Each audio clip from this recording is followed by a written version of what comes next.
ప్రభునందు ప్రియమైన దేవుని విశ్వాసులారా, దేవుడు మనకి ఇచ్చినటువంటి ఈ వాక్య వాగ్దానం ఈరోజు ద్వితోపదేశకాండము 24వ అధ్యాయము 19వ వచనంలో చాలా ప్రాముఖ్యమైన మాట కనబడుతుంది. నీవు చేయు పనులన్నిటిలోనూ నిన్ను ఆశీర్వదించు.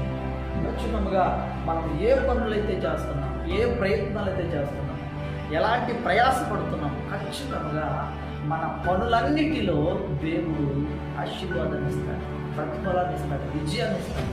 నువ్వు చేసే పని దేవుని మీద ఆధారపడి చేయి.